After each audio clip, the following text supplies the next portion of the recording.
graph, we looked at the action potential graph of a pacemaker cell, and now we're going to compare that to a contractile cell.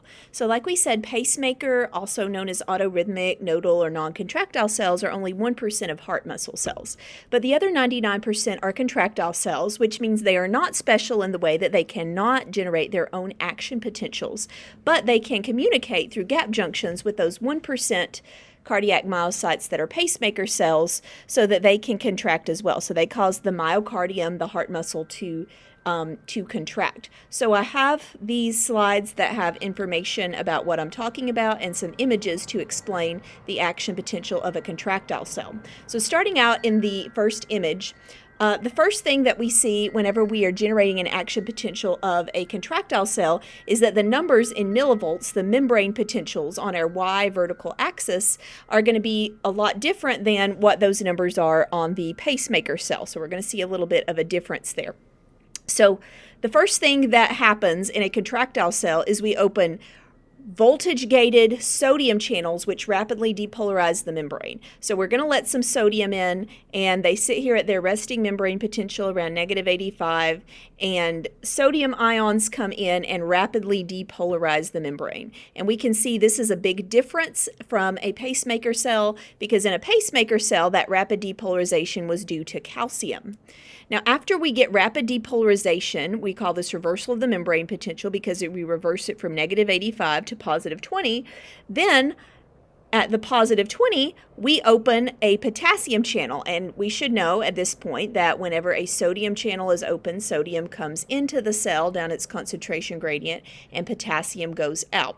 And potassium channels are going to open to repolarize the cell, so we notice it going back toward resting membrane potential from +20.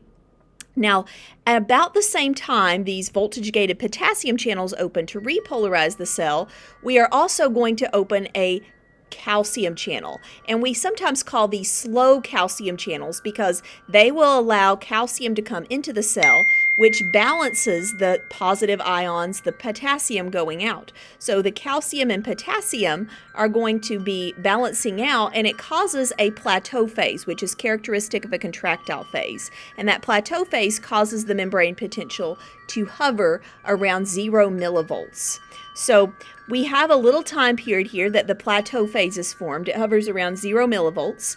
And then after a time, then the calcium channels close, potassium channels remain open, and this allows the cell to repolarize back to resting membrane potential. So notice this completed graph looks quite a bit different than a pacemaker cell. So we've got sodium that causes rapid depolarization, the calcium channels, which are responsible for our plateau phase, and then we have repolarization.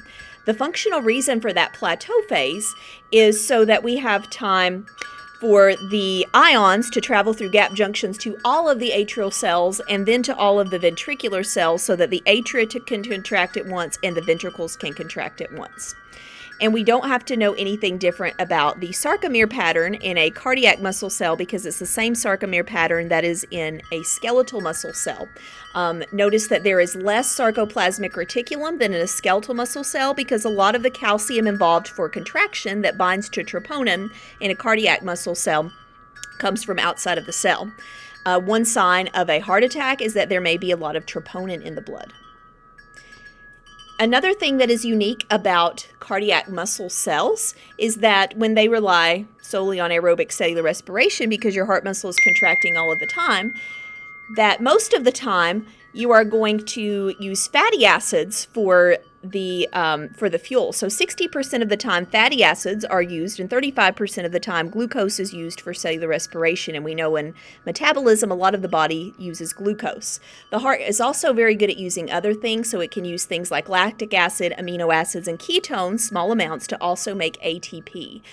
You also have much myoglobin, and the heart has its own blood supply called coronary circulation because it needs a constant supply of oxygen for its aerobic cellular respiration.